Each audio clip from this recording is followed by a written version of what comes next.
Hey, hey, hey, hey.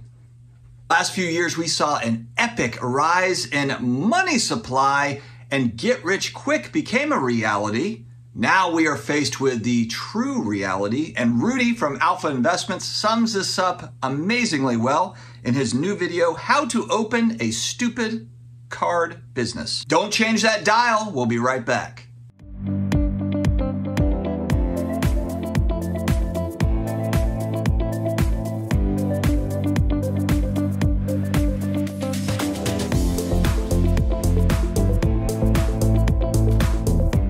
What's going on, card family? How we doing? It is another day. It is another sports card, culture card, trading card, kind of a businessy life talk video today. It's going to be a fun one, mixing it up a little bit. We got a little bit of a review, a little reaction video for you. Excited to have you here. If you're new here, hit that subscribe button down below. Daily videos all about cards, collectibles, all the good stuff that you care about that frankly your family is tired of hearing you yammer on about. That's why you're here. Reach out to us in the comments. We are here for you, friends. Also, a couple of housekeeping items. Last night, an amazing show by DPZ over here at Sports Card Channel and Jeremy Sports Card Live. It's their Taking Stock show that they do weekly on Tuesday evenings. Really good show last night about our sports cards, investments, not investments. Good stuff, so definitely check that out. We also had Brett Oppenheim from Selling Sunset, the Netflix show. There's a new season out, and Brett was in the chat last night, so that was pretty cool too. Also, quick shout out to SlabMags. Guys, the only place on the internet where you can get 10% off of SlabMags,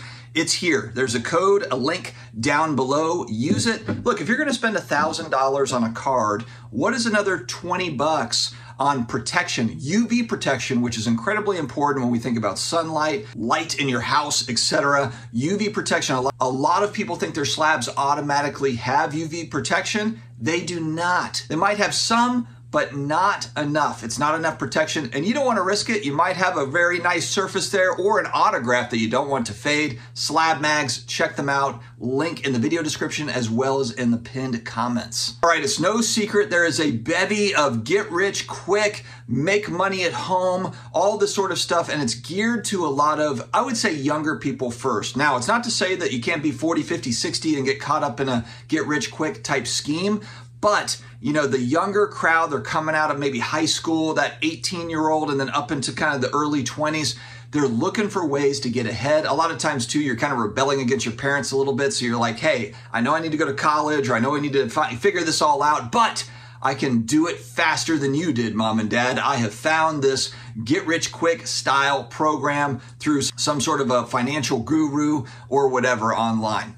Whatever. We've heard these stories over and over again, really, and there's some horror stories too about you pay $100 on your credit card, and then to get more access to financial education, it's now another $1,000, but to get even more access to the financial guru, it's another $10,000. That's the nightmare kind of worst case scenario stuff. But really, we've seen this actually happen in the card collectible space from really the end of 2019 through 2021. There was real get-rich-quick type programs out there. Not a program that you sign up for, but just buying and selling certain cards. There was big business going on where you had kind of not a small business, but the amount of actual sales of sports card and collectibles dramatically increased between 2019 and 2021, and still going strong into 2022 and 2023. We've just seen a price correction, price crash for some, and so we've come back down to reality. But Rudy at Alpha Investments made a recent whiteboard video. He doesn't normally do these whiteboard videos. It's about 50 minutes long, but it's worth 50 minutes of your time if you're somebody that has looked at getting into this as a full-time gig, or even as kind of a side hustle to then move into it as a full-time gig.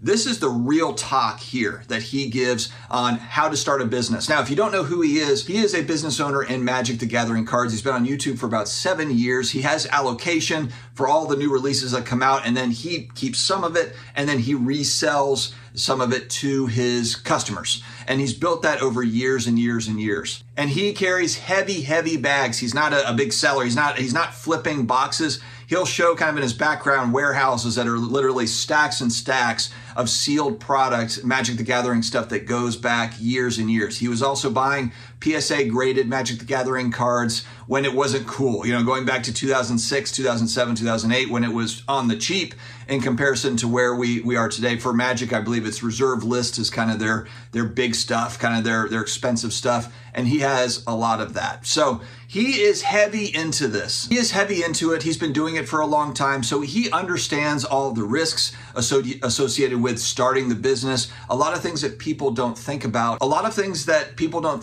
And frankly, misconceptions by the general public on, you know, it's a get rich quick type thing. Oh man, look at the greed out here. There's one thing I want to touch on too. There's obviously, especially when we move into kind of more bearish markets, you have very loud voices that, you know, they get upset about greed here, greed there. Now, if you're talking about, you know, the Amazons of the world, you know, Fanatics has taken over cards and collectibles. This is a massive company.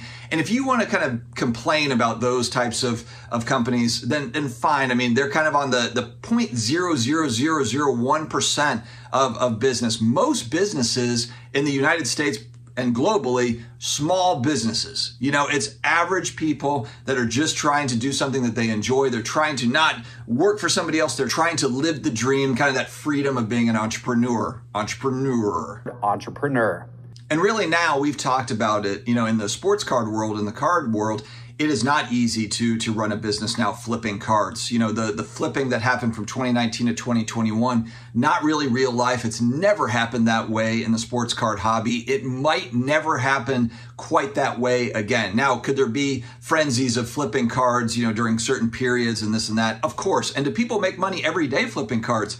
Absolutely. Buying raw, grading cards, selling. There's a variety of different ways to make money in the sports card hobby, but I'm just talking about the types of gains that people were able to realize from 2019 to 2021. You know, to have a card 5x or 10x over a matter of months, it just isn't real life. And now we are smacked in the face with reality. And that's why I think that this video by Rudy at Alpha Investments is incredibly important. It's a reality check. It's for people, and a lot of people have asked me over the last few years, you know, what do you think about going into this full time, meaning that they want to? You know, I would love to go into sports cards, buying and selling full time. What do you think? Like, how would I even start? How would I go about it? This video, I think, is the perfect starting point, just for the sake of figuring out, do you have the stomach for the ups and the downs? Because really the truth of owning a business is it's a roller coaster ride. You know, the folks that are probably doing well are the ones that from 2019 to 2021 in the card hobby, they made a lot of profits and they banked it. You know, they banked a lot of that stuff for a rainy day. Because